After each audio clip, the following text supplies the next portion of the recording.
Welcome back to the channel and welcome back to the fourth build in the series of practicing for Fallout 76. And today we're at the beach. Yes, we haven't been up in the mountains. I'll show you exactly where we are. We're actually just across the road from Nordhagen Beach. And I'm going to build a little a beach shack today. We've been up in the mountains and on the lake, so I thought I'd do a beach side shack just to complete the series. Hopefully it won't be too much longer until Fallout 76 beta drops and we'll be off and running with building in that game. So I've had a good scout around the immediate area. It's fair to say around Nordhagen, if you know the area well, there's a lot of rubbish lying around and there's a lot of pieces that you can get inspiration from. So what I'm doing here is I am just kind of measuring the size of the building. Now what I want to do in today's build, and it was inspired by a comment from last week's pylon trading post, is try and do as much of this build without mods as possible. So we're going back to the good old pillar. And most of the materials I'll use in this build will be vanilla items, or they will be DLC items. And there's a couple of reasons for that. I think it's just good to do a build like that so that you can follow along with, sorry. But also when we get to Fallout 76 initially, there aren't going to be any mods, so we're going to be stuck with what Bethesda gives us. And so it's good practice. So I'm just moving the workshop a little bit closer, and these prefabs are there just basically to give me a starting point, nothing more. And if you've watched me for a while, you know I do this quite a bit in a number of my builds, just to try and get my head around what I want to do. Now, the inspiration from today's build came from a video I was watching from another gaming channel, and I must be honest, I can't remember the game they were playing, but I saw a building and I thought it was interesting, so I'm taking that as my inspiration, and then we'll see where it goes. Also, some of the builds that I've done on Spectacle Island have influenced this as well. So I'm just trying to lay out the different areas of this build. Basically how we're going to do this is we're going to have a workshop on the bottom and a dwelling up the top and a little chill out area up the top of the workshop. So just going to use the pillar to bring this down a fraction. You can see that's floating slightly off the ground, so I'm just going to bring it down a touch just so it's touching the sand like that.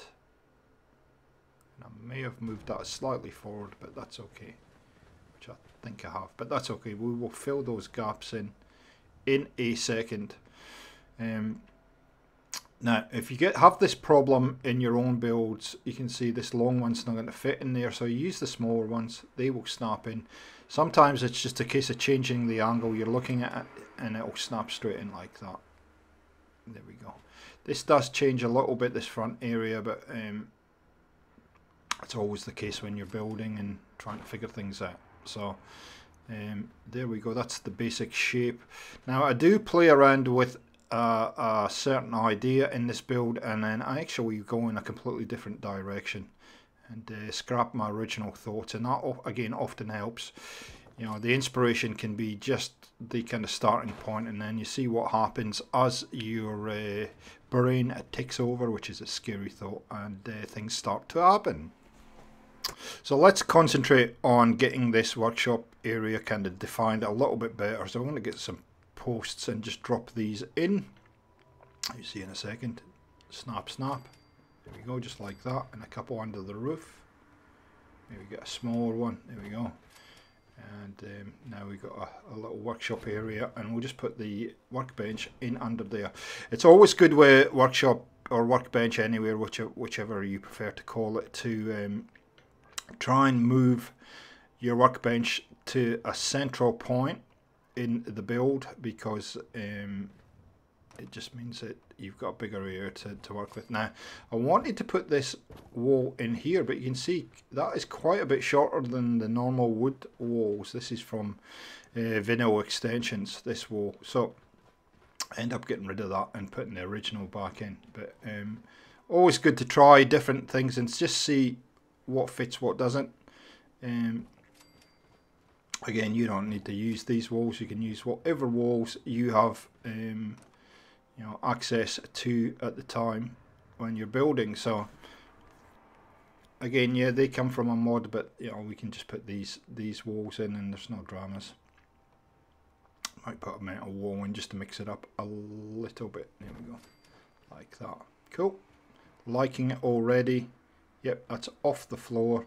It's maybe floating just a fraction, but you're never ever going to notice it once I get it all dressed up and all the stuff in.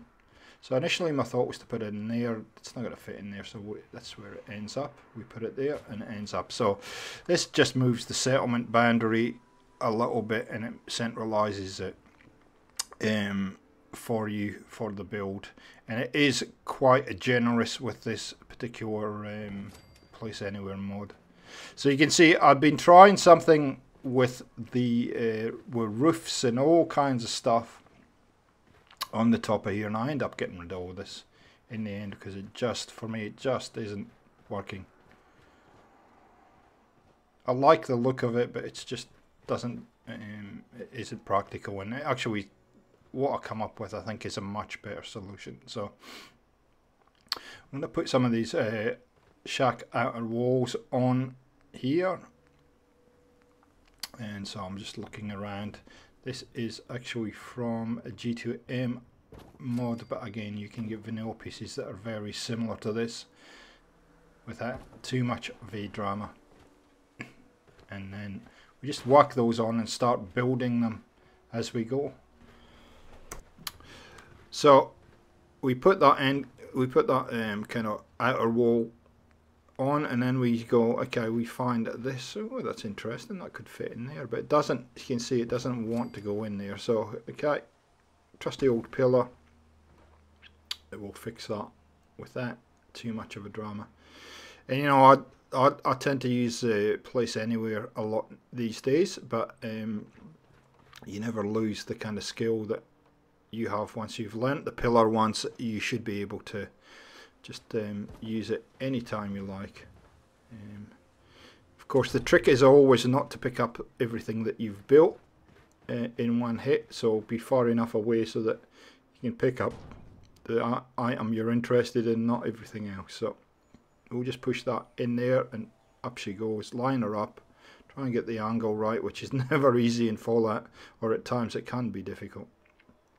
Get it roughly where we want it, drop it in, and it's like a little bench or a window into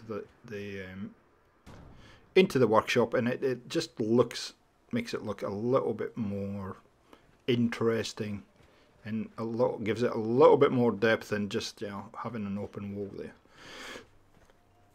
So okay, so I want to tackle the upper area here. You have this shack doorway. I like this one for G2M because it's offset, and rather than being central to the actual foundation, and so it gives you many more options on what you can do as far as building goes. Now there is an issue here, and you will see it. There's a whole lot of different size roofs here. So and that's because we got a warehouse piece, we got a tall outer wall, we got a shorter door area, and it's like, oh wow. So we've got different heights, but it actually it works okay. Actually end up getting this to work, surprisingly enough. No, we can't use that. We'll use this piece. This piece actually ends up being the doorway, which is something that I've done for a while now. And that doorway to the right ends, I end up getting rid of that in a little while. So you can see our little beach shack's starting to appear. It's starting to appear. I'm just, you know, trying different bits and pieces and seeing what happens and whacking things on, And then I do this. This is what I call a happy accident. I go, oh, it could be interesting with an outer corner. So we'll work that up there if it'll snap, and yes it will. And see, already I'm liking the direction this is heading in, which is completely different to where we started, but you know, I'm not too worried about that. There we go, work that one up there like that. And yep, that's all good, liking it. So we're going to address this gap to the what ends up being the door. You know, we've got a door there. But then I realise, the reason I changed the door is that what I realise in here is that it's restricting the amount of room we have in that upper part of the build. So I want to give myself just a little bit more room inside in this area up the top here. And so hence why I change the door location.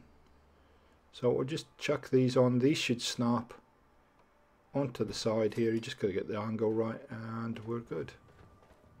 Okay, so far so good. Get rid of that, we don't need it. Okay, starting to look pretty good. And I love the scrappy look of this particular thing, and it does look like it's a ramshackle building that's just been kind of cobbled together, which is something that I do like building. So I'll move this kind of little floor piece over here. And initially what I start with is these kind of plywood ramps here, and you change it up in the end. But again, that looks as though it's on top of that wood floor, but when you turn around and do that, lo and behold, they're floating in midair. You're like, rats.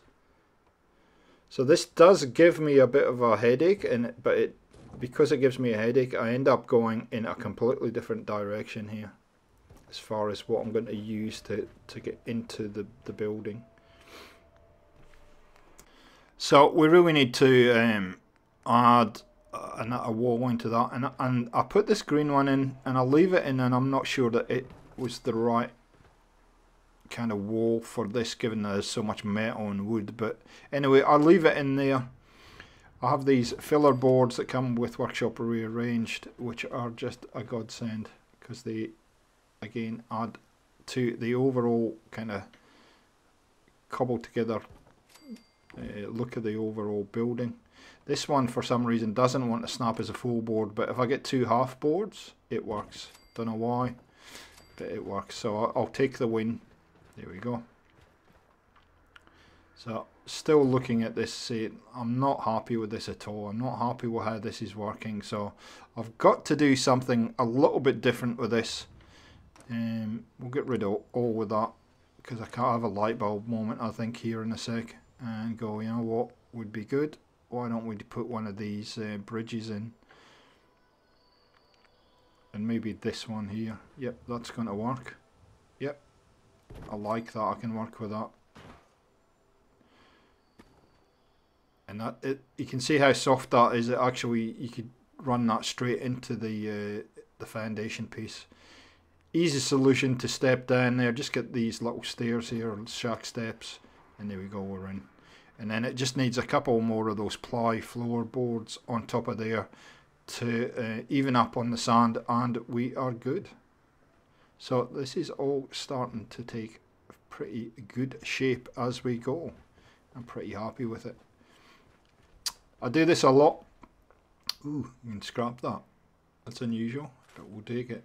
I do this a lot. I run back and forward, look at what I've done, and then it usually inspires a little bit more building or direction for the build. So we're going to put some safety rails on now, just to stop me falling off, basically, because I fall off a lot when I'm building. The big thing with this build, as you'll see in the tour at the end, is it's what makes this and gives it a little bit more depth is a lot of the decoration elements that you add to the build. And if you're going to do something like this or in this area, have a good look around. I said it earlier, but do have a good look around the immediate area and just see what's lying around, and then use that to junk up your build, and it all kind of blends and looks a little bit more lore friendly than maybe it would if you put it in items that aren't accessible locally. So I looked at the workshop and I thought, well, I would think if he's living on the beach, he would have a boat somewhere. So I'm going to put in a little pier here, and we'll give him a little boat that you can go out into the wasteland and go fishing and whatnot in. And it sort of works. So again, G2M mod, I love this mod. I'd highly recommend it if you haven't downloaded it for your system yet. Have a good look at it. I did do a review quite a while ago on this mod, and then as soon as I done the mod review, it actually changed the whole layout, and menu pass changed within a couple of weeks. So we'll put all these in, and you can see you can make it appear pretty quickly. Here you can of course use just normal wood pieces, normal vanilla pieces, and posts to do this quite easily, and it would look quite believable. Just chuck that there because it looks interesting there, and actually these barrels fall to bits, so you can see DEST, which means it destroys. So there's what I was actually looking for, which is the boat. Now, boats can be a bit tricky to place in this game. You normally have to put them down and then try and position them. And you may need a pillar or something to be able to do that. There we go. I like the ones in G2M because they have a rudder. There we go. Just anti-shimmer that a little bit. And there we go. We've got a little pier happening. And we'll just whack a couple of these tires on the end as well, just to make it look a little bit more believable. And there you go, little pier for his workshop, and we'll put his rod underneath there for a sec. So the rest is really just decoration. So we're going to go to the tour now, and you can see how this has been transformed into a beachside shack with a lot of decoration. So I'm going to show you around the outside, and then we'll go in the top, and you can see what we've done up there. So there's a lot of stuff lying around. I made a little relaxation area down in here. If you want to catch some rays, just sit by the fire. He has a little workshop. I haven't gone over the top with the workshop this time. I haven't put a whole lot of different benches in. I've left the workbench anywhere in, and that's pretty much it. The table for sorting his fish when he comes back. A few lobster pots are dotted around. He's got a bucket that he can put his fish in, and it's a beautiful day in the Commonwealth, so I could go fishing. You can see he has a water purification system in on this side. There's a lot of rubbish lying around. There is a bit of a sun shade across the top there. And ooh, that guy doesn't look real well. So I've added a lot of nets and barrels and boxes and all kinds of stuff in here, even an anchor there, just to give this a little bit more depth and a little bit more believability, I guess, with the build. Use these fences that you'll find around Nordhagen to kind of frame the walkway into the settlement. And there is some rubbish debris that I've put down as well. You can have a sit here. See, I've put a car down similar to the ones that's across the road. There's Nordhagen there with a floating spinny thing. So let's go inside. Now, what I did is I've put some floor coverings to make it look like the sun's blown into the shack, just to add to the realism. And there ain't a lot in this particular dwelling. The shelving system with a few odds and ends, a bit of a table for you to sit at and eat if you need to. We have a sink in the corner for washing up. There you go. And there's a mattress on the floor to sleep. I didn't think it wanted a bed in here, and of course there's a convenience in the corner there on the other side. If you want to do some cooking, you can come through here, and there's a barbecue and a place to sit at and have a look across the Commonwealth or across the Liberty area there, and just enjoy the sunshine. So I hope you've enjoyed this series of practicing for Fallout 76. I hope you're pumped for the Fallout 76 game that's coming in the next couple of days, and I thank you for supporting the channel. I thank you for all your comments and your likes. Please keep them up, and we'll catch you next time on Gaming for XP. See ya.